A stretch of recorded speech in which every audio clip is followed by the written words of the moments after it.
Hello, good evening all of you. आप सभी लोगों का फिर से एक बारी स्वागत है फोकस कॉन्सेप्ट्स में। देखो, आज हम एक पेपर तो पहले ही कर चुके हैं और वो पेपर था पीजीटी मैथ्स फीमेल। बाकी एक और पेपर मैं आपको आज सॉल्व कराऊंगा और ये पेपर है पीजीटी ज्योग्राफी मेल। 11 जुलाई 2021 की ये शिफ्ट थी जिसकी टाइमिंग थी 2 से 5। बाकी देखो, हमेशा की तरह आपको कंप्लीट पीडीएफ दी जा रही है, लिंक आपको डिस्क्रिप्शन बॉक्स में मिल रहे हैं। और हम जो कैलकुलेट करेंगे, जो सॉल्व करेंगे, वो रहेंगे मैथ्स के टोटल 20 सवाल। तो कौन से 20 सवाल है भाई, समझते एक एक करके। देखो, यहाँ से मैथ स्टार्ट हो रहे हैं। पहला क्वेश्चन आपके सामने है। कहता है कि ए ने एक वस्तु बेची है 4200 रुपये में और 40% की उसको हानि हुई है। बी ने वही वस्तु 5400 रुपये में बेची और उसको 20% का लाभ हुआ है। तो दोनों के क्रय मूल्यों का अनुपात क्या है, ये हमसे पूछा है। अब देखो, कॉस्ट प्राइस जो होता है ना, वो अपने आप में 100% होता है। और जैसे कि ए को 40% का हो गया लॉस, तो इसका जो सेलिंग प्राइस था वो रह गया 60%। और अगर मैं इसको 60 से डिवाइड करूँ तो यहाँ मुझे मिला 1%।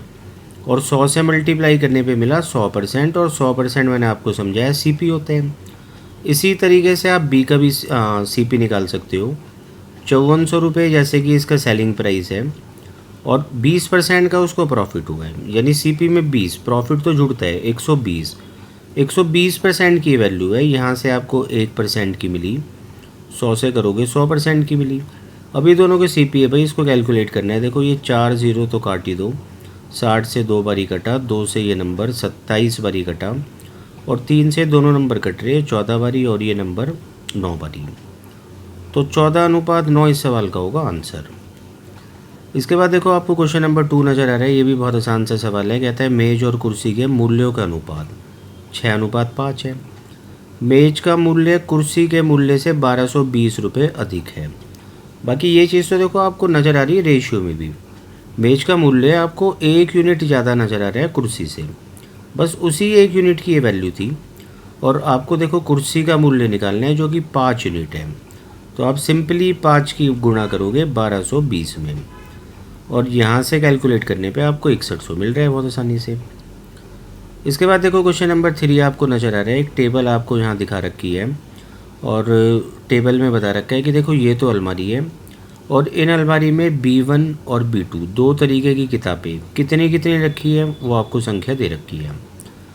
कहता है कि जो जी है यहाँ पर वो योग है किसका, बी में रखी हुई B2 किताबें और डी में रखी B1 किताबें। तो इन दोनों को जोड़ना है आपको और आप देख पा रहे हो 110 आपको आसानी से मिल जाएगा। आगे कहता है कि जो एच है यहाँ पर वो औसत है सभी किताबों का जो B2 किताबें हैं, इनका औसत निकालना है। तो देखो, 112 में जब आप 78 जोड़ोगे भाई, 110 और 70 तो हो गया 180, ऊपर का 8 और 2 जोड़ोगे तो 190 हो गया। फिर आप 40 जोड़ लो 230 और 90 जोड़ लो 320, 6 और जोड़ लो 326 बनाओ। अब 326 बटे में 4, ये एवरेज बना। और करना क्या है, देखो आपको जी को एच से डिवाइड करना है। तो बस आप यही 4 यहाँ से हटा के यहाँ ले आओ और बाकी इसको कैलकुलेट आप करोगे तो आसानी से आपको मिल जाएगा आंसर जो भी है 1.35। इसके बाद देखो, क्वेश्चन नंबर 4 आपको नज़र आ रहा है। कहता है एक व्यक्ति द्वारा 20 वर्षों में 2000 रुपये के मूलधन पर प्राप्त किया गया साधारण ब्याज मूलधन का 50% है। 50% आप समझते हो, देखो 1/2 आधा। मूलधन आपको 2000 दे रखा है तो 2000 का आधा 1000 रुपये यानी कि आपको ब्याज मिला है। और वो भी कोई 1 वर्ष में नहीं, 20 वर्षों में। आप इसको 20 से डिवाइड कर लो और 20 से डिवाइड करते ही यहाँ से आपको पता चलेगा 1 वर्ष का SI। तो देखते हैं कितना आता है। 20 से आप इसको काटोगे ना तो ये 50 रुपये आएगा। अब आपको निकालनी है ब्याज की दर। और ब्याज की दर कैसे निकालते हैं आपको पता है। ब्याज की दर का मतलब होता है प्रति वर्ष, है ना, 1 साल का ब्याज। तो 1 साल का ब्याज देखो यहाँ पर आपने निकाला है 50 और बस उसको डिवाइड करना है प्रिंसिपल से। प्रिंसिपल यानी मूलधन 2000 है और परसेंट के लिए 100। तो इसको भाई कैलकुलेट करने पे 5/2 मिल रहा है। आप समझते हो 2.5% यहाँ पर ब्याज की दर है। इसके बाद देखो क्वेश्चन नंबर 5, मेंसुरेशन का बहुत आसान क्वेश्चन है। एक घन का कुल पृष्ठीय क्षेत्रफल 1350 सेंटीमीटर स्क्वायर है। इसका मतलब है टोटल सरफेस एरिया आपको दे रखा है एक क्यूब का। क्यूब या घन आप समझते हो, सभी किनारे उसमें बराबर होती है, सभी भुजाएं बराबर होती है, ए क्यूब वॉल्यूम होता है। और टोटल सरफेस एरिया की बात करें तो 6a स्क्वायर होता है। तो हमें दे रखा है टोटल सरफेस एरिया, तो हमें इससे मतलब नहीं है। 6a स्क्वायर को आप 1350 के बराबर कर दो और ए की वैल्यू देखो आपको निकालनी है। कैसे निकलेगी? 6 इसको काटेगा, 6 से 2 बारी कटा 12, फिर 2 बारी कटा और 5। तो अगर ए स्क्वायर 225 है तो आप समझ रहे हो 225 किस नंबर का स्क्वायर होता है? 15 सेंटीमीटर यहाँ पर होगी प्रत्येक भुजा। इसके बाद देखो क्वेश्चन नंबर 6 आपको नज़र आ रहा है, स्टेटमेंट का क्वेश्चन है ये। आपने नोटिस किया होगा कि जो नई आंसर की आई है इनमें स्टेटमेंट वाले क्वेश्चन आ रहे हैं और दो तरीके के क्वेश्चन आ रहे हैं। एक में तो पूछते हैं क्या सही है और एक में पूछता है क्या सही नहीं है। तो देखो यहाँ तो कोई दिक्कत नहीं है, बट जब पूछेगा ना क्या सही नहीं है, जब बड़े ध्यान से समझना होता है। अब देखो यहाँ पर पूछता है कौन सी स्टेटमेंट सही है, चेक करते हैं। पहली स्टेटमेंट में कहता है कि जो HCF होता है दो लगातार सम संख्याओं का, वो हमेशा 2 होता है। चेक करते हैं। आप कोई भी दो लगातार नंबर्स लिख लो, इवन नंबर होने चाहिए। जैसे मैं 2 लिखूँ तो आप समझ रहे हो 2 के बाद अगला नंबर इवन 4 होता है। या फिर कुछ भी लिख सकते हो आप, आपका मन करे 2002 लिख लो तो फिर अगला नंबर आप 2004 लिखोगे। तो कहता है ऐसे नंबर्स को काटने वाला सबसे बड़ा नंबर 2 होता है, और ये बात बिल्कुल ठीक है। आपके सामने देखो इन दोनों को काटने वाला बड़े से बड़ा नंबर ना 2 होगा। दूसरी स्टेटमेंट को चेक करते हैं। कहता है कि ऐसे दो नंबर्स का LCM इनको मल्टीप्लाई करने से आते हैं। ये बात गलत है इसकी। देखो अब 2 और 4 का LCM अगर आप निकाल रहे हो तो क्या ऐसे निकालोगे आप? 8 थोड़ी ना होगा इनका LCM। 2 और 4 का LCM तो 4 होते हैं, तो इसका मतलब है बिल्कुल नहीं होगा ऐसा, मतलब उनका LCM मल्टीप्लाई करके नहीं निकालते। पहली स्टेटमेंट यहाँ पर ठीक है, इसलिए आंसर आपको नज़र भी आ रहा है ओनली 1। क्वेश्चन नंबर 7 में देखो आपको एक दिखा रखा है चार्ट, और ये देखो स्थानों के नाम है P1 P2 P3 P4 P5, या फिर आप कह सकते हो ये पार्किंग है, पार्किंग क्षेत्र। अब ये जो आपको नज़र आ रहा है देखो इस तरीके से स्क्वायर टाइप, तो ये आपको बता रखा है कितनी कितनी कार यहाँ खड़ी है पार्किंग में, और ये साइन बता रखा है कितनी मोटरसाइकिल खड़ी है, बाइक खड़ी है इस पार्किंग में, इन पार्किंग्स में।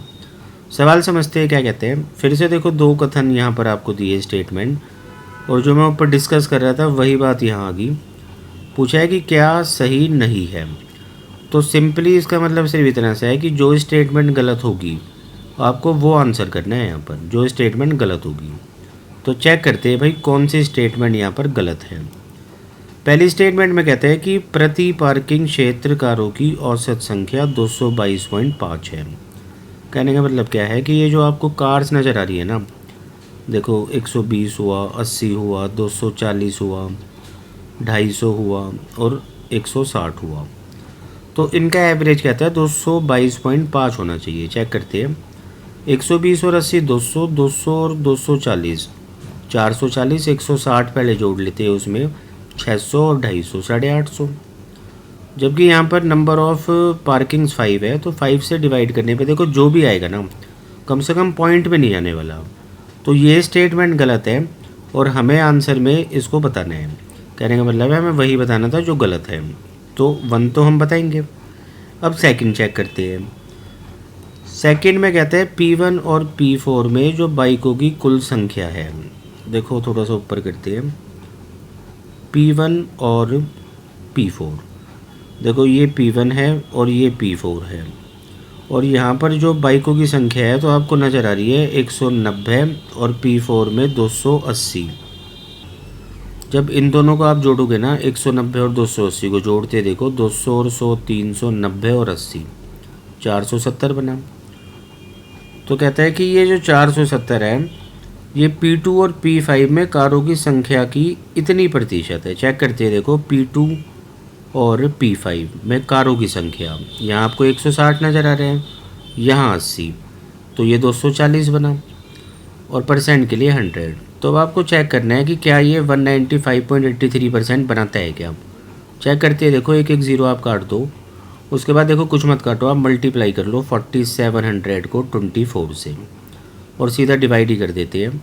जैसे कि 24 एक कम 24 हुआ, बचा आपका 23 और एक ज़ीरो उतार लेते हैं। फिर 24 को देखो आप पढ़ सकते हो कितनी बारी, 9 बारी, 216 हो गया। अब बचा कितना, तो 230 में से जब हटाओगे आप 216 तो 24 बचा। फिर एक ज़ीरो ले लेते हैं, सॉरी 24 कैसे बचेगा, 14 बचा है ना, और एक ज़ीरो ले लेते हैं। अब 24 का टेबल अगर आप पढ़ते हो 8 बारी, 8 बारी तो ज़्यादा हो जाएगा, सॉरी 5 बारी, तो 24 पंजे कितना होता है 120। तो मतलब आपको नज़र ही आ रहा है ये लगभग बन ही रहे हैं, और आगे भी आप कैलकुलेट करोगे तो बन ही जाएगा। तो इसका मतलब क्या हुआ कि यहाँ पर ना सेकेंड स्टेटमेंट बिल्कुल ठीक है, लेकिन हमें बताना गलत कौन सी है। तो सिर्फ और सिर्फ भाई पहली स्टेटमेंट ही गलत थी, ये इसका आंसर होगा।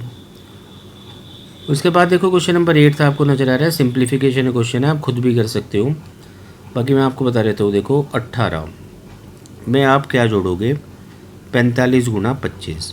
अब 45 की गुना देखो 25 में करने का एक तरीका होता है, आप पहले 10 बारी करो, इतना होगा, फिर 45 को 10 बारी करो, अब 45 को आप करोगे 5 बारी, 225।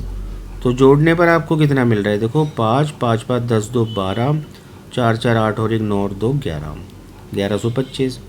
आगे आप देख पा रहे हो 12 को जब 36 से डिवाइड करोगे 1/3 हो जाएगा, 6 से मल्टीप्लाई भी करना है तो 2 हो गया। तो ऊपर देखो 18 और 2 20, जब आप इसमें जोड़ोगे ना 1145 तो नज़र आ रहा है, बट 2 ऑप्शन में है। नीचे भी कैलकुलेट करते हैं, 20/5 आप समझ रहे हो 4 होता है, 4 गुना 2 8 होता है। आगे देखो 100 को 25 से डिवाइड करने पे 4 मिलता है, 4 गुना 20 80 होते हैं, तो नीचे बनना चाहिए 88, तो ऑप्शन नंबर 2 इसका आंसर है। इसके बाद देखो क्वेश्चन नंबर 9 था, आपको नज़र आ रहा है, लाइन चार्ट नज़र आ रहा है और फिर से 2 स्टेटमेंट है, समझते हैं। देखो कहते हैं कि R1 से लेकर R7 तक ये तो है दुकानदार, और इन्होंने कितना दूध बेचा है, तो वो संख्या देखो आपको दिखा रखी है। क्या सवाल है, क्या स्टेटमेंट है, समझते हैं। कहता है कि जो सबसे अधिकतम और सबसे कम दूध बेचा गया उसका योग 360 है। सबसे अधिक दूध यहाँ बेचा जा रहा है, सबसे कम यहाँ, लेकिन इन दोनों को जोड़ के 380 बन रहे हैं। तो इसका मतलब है पहली स्टेटमेंट तो होगी गलत। अगली स्टेटमेंट में कहते हैं कि भाई जो दूध बेचा है R1 और R7 ने मिलाकर, देखो इन दोनों ने मिलाकर बेचा है 270 दूध, और इनको कंपेयर करना है देखो R2 से, तो R2 कितना बेच रहा है भाई 240। तो कहता है इनका रेशियो ना 8 और 9 बनना चाहिए, जबकि इनका रेशियो बन रहा है 9:8, यानी दूसरी भी गलत है। तो पहली भी गलत, दूसरी भी गलत, तो इसका मतलब क्या है कि यहाँ पर सही कोई स्टेटमेंट नहीं है, नाइदर 1 नॉर 2। इसके बाद देखो आपको क्वेश्चन नंबर 10 नज़र आ रहा है, थोड़ा सा बड़ा कर लेते हैं, और ये सबसे अच्छा क्वेश्चन आप कह सकते हो टाइम एंड डिस्टेंस में, मतलब बहुत पॉपुलर क्वेश्चन है ये, हो सकता है कि आपको भी आपके पेपर में मिले, समझना है बड़े ध्यान से। एक आदमी अपने कार्यालय जाता है, ऑफिस जाता है बस से, 54 की स्पीड से गया और वो 18 मिनट पहले पहुंच गया। मतलब ये एक्सपेरिमेंट कर रहा है कि आज 54 की स्पीड से चला जाए, तो 54 से चलने पर क्या हुआ कि ये 18 मिनट ना कम लेता है। 18 मिनट पहले का मतलब है करेक्ट टाइम, जो सही समय था, बिल्कुल समय पर पहुंचना था, उससे 18 मिनट कम लेता है। अगले दिन क्या किया कि इसने 36 की स्पीड कर ली अपनी, और 36 की स्पीड से अगर ये ऑफिस गया तो यहाँ उसको थोड़ा सा भारी पड़ गया, 18 मिनट वो लेट हो गया। करेक्ट टाइम से, सही समय से 18 मिनट इसने ज़्यादा लिए। अब देखो ये पूछ रहा है कि भाई बिल्कुल समय पर पहुँचना है, मतलब ना तो लेट होना ना जल्दी पहुँचना, तो फिर किस स्पीड से चलना चाहिए इसको। अब आपको समझना है, देखो यहाँ पर जो उसने डिस्टेंस चलना है ना, वो तो हर बारी सेम ही चलना है घर से ऑफिस, और सेम डिस्टेंस के केस में क्या होता है, जो स्पीड का रेशियो होता है ना, उसका उल्टा करने पर टाइम का रेशियो मिल जाता है हमें। और रेशियो सिर्फ आपको समझना है, काट के लिखना नहीं है। आपको नज़र आ रहा होगा स्पीड का रेशियो 3:2 बन रहे हैं, 18 से 3 बारी घटता है 2 बारी, तो टाइम का रेशियो पलट जाता है, 2:3 होगा। और इन दोनों टाइम के बीच आपको अंतर नज़र आ रहा होगा 1, बट ये अंतर 1 नहीं है, ये 36 है। इन दोनों दिनों में जो टाइम का अंतर बन रहा है, देखो 18 में से ना आप -18 घटाओगे तो ये प्लस हो जाएगा, तो ये 36 बना। तो 1 यूनिट टाइम की आपको मिलेगी 36। तो 2 यूनिट का मतलब भाई 2 गुना 36, और 3 यूनिट का मतलब 3 गुना 36। तो अब आपके पास टाइम आ चुका है कि जिस दिन वो 54 की स्पीड से चला था तो उसको टाइम लगा था 72 मिनट। और मैं आपसे पूछूं कि डिस्टेंस बताओ उसका, मतलब घर से ऑफिस तक का कितना है, तो वो होता है स्पीड इनटू टाइम। जो डिस्टेंस होता है स्पीड इनटू टाइम होता है। स्पीड देखो 54 थी, मतलब आप कहीं से भी निकाल सकते हो, मैं यहाँ से निकाल के दिखा रहा हूँ। 54 स्पीड थी और 72 मिनट का टाइम लिया है, जिसको आप 72/60 भी लिख सकते हो आवर्स में। और अब इस डिस्टेंस को मुझे डिवाइड करना है करेक्ट टाइम से, तब जाकर हमारे पास ओरिजिनल स्पीड आएगी। अब करेक्ट टाइम को समझते हैं। देखो यहाँ पर उसने ना 72 मिनट लिए थे और 18 मिनट पहले पहुँचा था, तो आप यही तो बोलोगे ना कि 18 मिनट और आराम से आ जाते। तो 18 मिनट इसी आदमी के थे, यानी कि 90 मिनट ऑफिस का सही टाइम है पहुँचने का। तो 90 मिनट या फिर 90/60 से जब आप डिवाइड करोगे इसको, तो देखो 90 तो रह जाएगा नीचे ही और 60 पहुँच जाएगा ऊपर। बाकी उम्मीद है आप ये कैलकुलेशन समझ रहे हो। 60 से 60 कटा, 18 से 4 बारी कटा और 18 से 5 बारी। बाकी 54 गुना 4 216 होता है और बटे 5। तो इतना स्पीड से उसको चलना होगा। फिर से देखो आपके सामने 2 स्टेटमेंट हैं और कौन सा सही है ये आपको बताना है। पहली स्टेटमेंट में कहता है कि अगर भाई स्पीड को हम 20% से बढ़ा लें तो उसी दूरी को चलने में 25% कम समय लगता है। चेक करते हैं। 20% की फ्रैक्शन जैसे कि आप समझते हो 1/5 होती है। तो 1/5 से स्पीड बढ़ाने का मतलब है 5 से 6 करना। और देखो चलना उसी डिस्टेंस को है, तो टाइम आप बोलोगे उल्टा रेशियो बनाएगा, यानी 6:5। टाइम कम तो लगेगा 1 यूनिट और वो 6 पर लगेगा, तो इतना परसेंट कम टाइम लग रहा है, मतलब 25% कम नहीं लग रहा। तो पहली स्टेटमेंट भाई गलत है। अब दूसरी स्टेटमेंट को चेक करते हैं। देखो कहता है कि भाई अगर जो एक गाड़ी की स्पीड 45 किलोमीटर पर आ रहा है और वो 200 मीटर तय करे तो 16 सेकंड लेती है। चेक करना होगा। देखो डिस्टेंस आपको 200 दे रखा है और डिस्टेंस बराबर होता है स्पीड इनटू टाइम। बाकी स्पीड यहाँ पर जो 45 है ना वो किलोमीटर पर आवर में है, उसको आपको कन्वर्ट करना होगा मीटर पर सेकंड में 5/18 से मल्टीप्लाई करने पर। टाइम सेकंड्स में होना चाहिए और सेकंड्स में ही है। 18 से देखो 9 मतलब 2 बारी काटता है 18 को, और 5 बारी में 45, और 2 से घटा 8 बारी। तो 5 गुना 5 25 और 25 गुना 8 200 ही होता है, यानी सेकंड स्टेटमेंट ठीक है। इसलिए आंसर आपको नज़र आ रहा है केवल 2। क्वेश्चन नंबर 12 बहुत आसान है। देखो टाइम एंड वर्क का क्वेश्चन है। कहता है कि ए किसी काम को अकेला 24 दिनों में कर सकता है, जबकि बी उसी काम को करने में 36 दिन का टाइम लेते हैं। अब सबसे पहले आपको पता है कि आप इनका एलसीएम लोगे जो कि 72 बनेगा और ये टोटल वर्क होगा। क्षमता बनी भाई ए की 3 और बी की 2।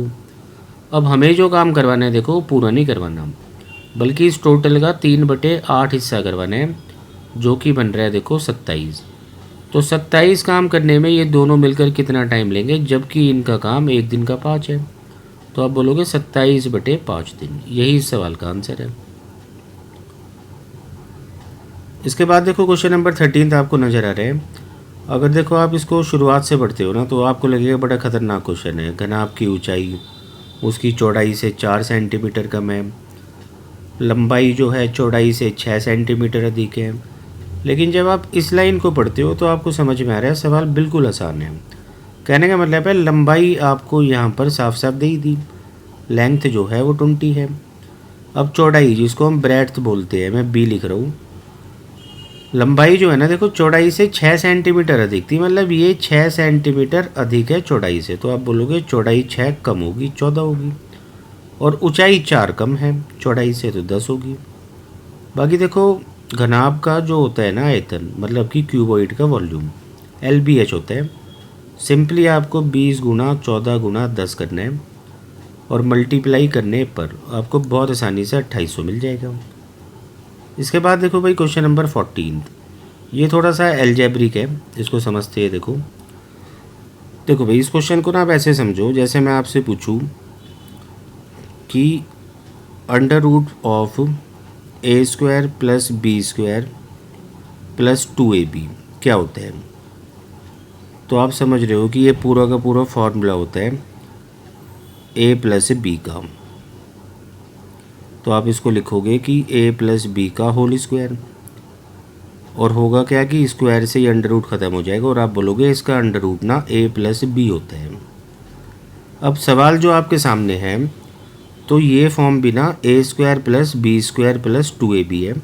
कैसे है मैं आपको समझाऊंगा। तो इसका अंडर रूट आप समझ रहे हो कि बस a प्लस बी होगा, और कुल मिलाकर जो काम अपना है ना, बस a और b को पहचानने का है। अब समझते हैं, देखो जैसे कि मैं आपको बता रहा हूँ कि a square plus B square plus 2ab ये है, तो a square plus B square plus 2ab में तो 3 टर्म होती है और यहाँ सिर्फ 2 ही टर्म है। तो ये बात भी देखो आपको समझनी है कि ये जो 61 है ना, ये असल में ए स्क्वायर प्लस बी स्क्वायर को बता रहे हैं। और दूसरा थोड़ा साफ लिखते हैं, ए स्क्वायर प्लस बी स्क्वायर जो बता रहा है वो 61 को बता रहे हैं। बाकी 28√3 जो यहाँ पर है वो 2ab है। और अगर मैं आपसे पूछूं कि ab क्या होगा, तो आप बोलोगे 2 से डिवाइड करने पर 14√3 होगा। और अब काम बड़ा आसान से है, हमें a और b को आइडेंटिफाई करना है। तो देखो आप ना 2 ऐसे नंबर सोचो जिनको मल्टीप्लाई करने पर इतना बन जाए और उन्हीं के वर्गों का योग 61 बन जाए। तो 14 को हम क्या लिख सकते हैं, 2 गुना 7। मैंने इसके ना कंप्लीट फैक्टर्स बना लिए। हालांकि सवाल यहाँ ख़त्म हो सकता है क्योंकि सिर्फ एक ही ऑप्शन है जिसमें आपको 2 7√3 नज़र आ रहे हैं, पर जब भी मैं आपको आगे समझा देता हूँ। देखो अब करो क्या, आप एक बार ही ना 7√3 को a मानो। अच्छा, a को आप हमेशा बड़ा नंबर लोगे और b को फिर 2 लेना होगा। मल्टीप्लाई करने में तो भाई देखो ये 14√3 बनेगा ही बनेगा। अब इनका अगर हम स्क्वायर करें तो आप समझ रहे हो 7 का स्क्वायर 49 होता है और √3 का 3 होता है, तो ये तो अकेला ही 147 बना गया। और अभी 2 का स्क्वायर और जुड़ेगा तो ये तो 151 बना देगा। तो इसका मतलब है कि ऐसे तो काम नहीं चला। अब आप क्या करो कि इस 2 को ना √3 के साथ लो और एक नंबर को आप लो 7। और जैसे कि मैंने आपको बताया था कि a को आप बड़ा रखोगे, तो इसलिए मैंने ऐसे लिखा है। अब मल्टीप्लाई करने में तो ये अभी बना ही रहे। स्क्वायर्स का सम करते हैं। देखो 7 का स्क्वायर होता है 49 और 2√3 का स्क्वायर होता है 2 का 4 और √3 का 3, 4 गुना 3 12। और अब ये बना भी रही है 61। तो इसका मतलब है a और b को हमने पहचान लिया और आंसर इस क्वेश्चन का होगा 7 + 2√3।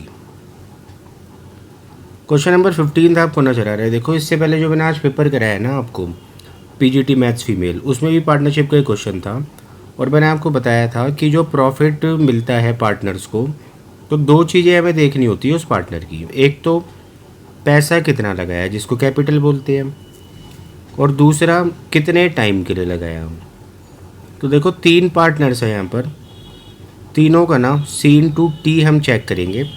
अब T का मतलब टाइम है और आप पूरा सवाल भी पढ़ोगे। देखो मैं बताता हूँ पढ़ के।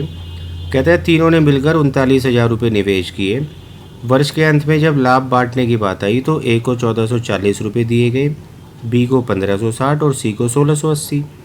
और कहता है कि B ने कितना पैसे लगाया वो बताना है। टाइम के बारे में कुछ नहीं बताया, तो इसका मतलब है टाइम तीनों के लिए ना सेम था।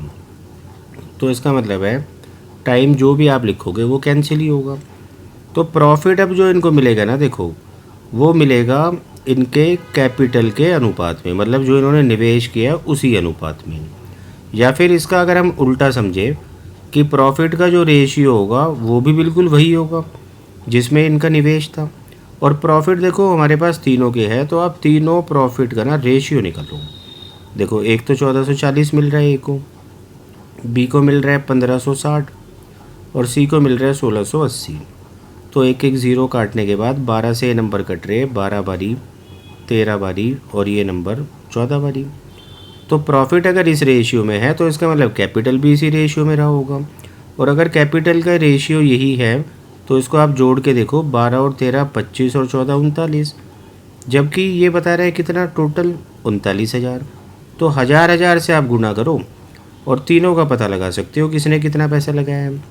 तो हमसे पूछा जा रहा है बी का, तो आंसर रहेगा इस सवाल का 13,000। इसके बाद देखो भाई आपको क्वेश्चन नंबर 16 नज़र आ रहे हैं, और ये भी देखो थोड़ा सा एल्जेब्रिक फॉर्म में, मैं समझाता हूँ आपको। देखो इसमें करना क्या होता है, इसमें जैसे आपको ये फॉर्म नज़र आ रही है, पेन ले लेते एक सेकेंड, 4/√7 + √5। तो इसको ना आप रैशनलाइज़ करो। रैशनलाइज़ का मतलब क्या होगा, देखो कि ऊपर नीचे मल्टीप्लाई करना होगा अपोजिट साइन से, मतलब √7 - √5 से। बट दूसरा आप क्या कर सकते हो, शॉर्ट में कभी भी आपको रैशनलाइज़ करना है तो इस फॉर्म को ना ऊपर ले जाकर माइनस, मतलब अपोजिट साइन में लिखो। जैसे √7 + √5 को अगर आप ऊपर ले जाते हो तो आप लिखोगे √7 - √5। अब सवाल ये है कि नीचे क्या लिखें, तो नीचे आपको इनके वर्गों का अंतर लिखना है। √7 का वर्ग 7 होता है, √5 का वर्ग 5 होता है, और दोनों का अंतर बना 2। आगे बाकी इसको चलने देते हैं सवाल को। देखो √7 + √5/4। अब यहाँ से आप इसको काटोगे 2 बारी, और कुछ नहीं करना, सिंपली एलसीएम ले लो जो कि 4 होगा, और 4 से देखो ये पूरी फॉर्म मल्टीप्लाई होगी, तो आप लिखोगे 4 दूनी 8 और √7, और वैसे ही 8 की गुना -√5 से होगी तो 8√5, और आगे प्लस का √7 प्लस का √5। अब देखो नीचे 4 तो आपको मिलेगा ही मिलेगा ऑप्शन में, और ऊपर भी कैलकुलेट आप कर सकते हो। 8√7 में जब आप √7 जोड़ोगे, आप इसको 1√7 कह सकते हो, तो 9√7 मिल गया, और माइनस का 8√5 प्लस का 8√5 आप फिर से 1 ले सकते हो। तो -8 प्लस का 1 क्या होता है, -7, तो -7√5, और ये ऑप्शन आपको देखो नज़र आ गया थर्ड। तो सवाल बहुत आसान था, बट बेसिक कॉन्सेप्ट्स आपको पता होने चाहिए। इसके बाद देखो क्वेश्चन नंबर 17 में आपको नज़र आ रहा है 400 का 130%, इसने पहले स्टेटमेंट में बता रखा है 520, और उससे पहले फिर से आप समझ लेना कौन सा कथन सही है। तो 400 का भाई 130% देखो वैसे ही पता चल रहा है आपको कि बिल्कुल 520 ही होगा, 2 जीरो से 2 जीरो काट दो, और 130 गुना 4 520 ही होते हैं, पहली तो ठीक है। दूसरी स्टेटमेंट में कहते हैं 540 का 95%, निकाल के देख सकते हो आप, 95%। ऐसे जब आप निकालोगे तो कह रहा है 51.3 होगा। देखो एक ज़ीरो से एक ज़ीरो कैंसिल कर दो, और 5 से आप इसको 2 बारी काटोगे, 5 से 19 बारी, 2 से 27 बारी, तो पॉइंट में तो आने का मतलब ही नहीं है, दूसरी गलत है, तो इसलिए आंसर है केवल एक स्टेटमेंट ठीक है। क्वेश्चन नंबर 18 आपको नज़र आ रहा है, परसेंटेज का बेसिक क्वेश्चन है। कहता है ए बी से 25% अधिक है, 25%, जिसकी फ्रैक्शन होती है 1/4। तो देखो 4 से 5, सॉरी ऐसे मत लिखो आप, इसको थोड़ा और अच्छे से समझाता हूँ मैं। तुलना जो हो रही है ना, देखो ए की वो बी से हो रही है, नीचे वाला नंबर हर फ्रैक्शन में तुलना कराता है, तो आप मान लो कि भाई जो बी है वो 4 है। अब ए उससे देखो 25% अधिक है, यानी इतना अधिक है, 25% का मतलब यहाँ पर 1 से है, तो ए 5 हो गया। अब कहता है बी ए से कितने प्रतिशत कम है, तो आपको नज़र आ रहा है देखो बी ए से 1 कम है, ए से तुलना ए से हो रही है, आप 5 नीचे लिखोगे, परसेंट के लिए 100। आंसर इस क्वेश्चन का रहेगा 20%। इसके बाद देखो क्वेश्चन नंबर 19 आपको नज़र आ रहा है। देखो भाई ये बहुत सिंपल क्वेश्चन है, आपसे कह रहा है कि मतलब 34 प्राकृतिक संख्याओं का औसत क्या होगा।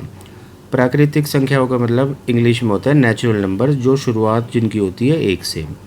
तो पहले नेचुरल नंबर्स का मतलब है 1 से आप शुरुआत करते चलो, और लास्ट नंबर आप समझ रहे हो 34 ही होगा। और देखो ये कॉमन डिफरेंस पे नंबर्स रहेंगे, और जब भी कॉमन डिफरेंस पे नंबर्स होते हैं तो हमें एक एक नंबर को जोड़ के एवरेज नहीं निकालना होता। एपी में एवरेज निकालने के लिए आप करोगे first term plus last term divided by 2, बस इसी से आपको एवरेज मिल जाता है। 35/2 का मतलब होता है 17.5, 17.5 इस सवाल का होगा आंसर। देखो बिल्कुल लास्ट क्वेश्चन है, बहुत आसान क्वेश्चन है, आपसे HCF पूछा जा रहा है। 3 नंबर्स आपको दे रखे 81, 243, 54। HCF का मतलब है कि इन सबको काटने वाला बड़े से बड़ा नंबर। बट अगर आप एक ही बारी में बड़े से बड़ा नंबर नहीं निकाल पा रहे तो छोटे छोटे नंबर से काट लो। जैसे आपको नज़र आ रहा है कि ये 9 से कट रही है, 9 बारी कटा, 9 से कटेगा 9 दूनी 18 और 7 बारी, और 9 से 6 बारी। अब आगे ये नंबर देखो 3 से कट रही है, जिससे कट रही है ना मल्टीप्लाई करते चलो यहाँ लेफ्ट हैंड साइड, और 3 से ये कितनी बारी कटेंगे, 3 बारी, 3 से 9 बारी, 3 से 2 बारी। अब ये नंबर्स देखो आगे नहीं कट रहे, तो इसका मतलब है बस यही HCF है इनका। 9 गुना 3 होता है 27। बाकी भाई यहाँ पर ये पेपर भी ख़त्म होता है। जल्द मिलते हैं अगले पेपर के साथ, जब तक आप इसको कम्प्लीटली एनालाइज करो। Thank you.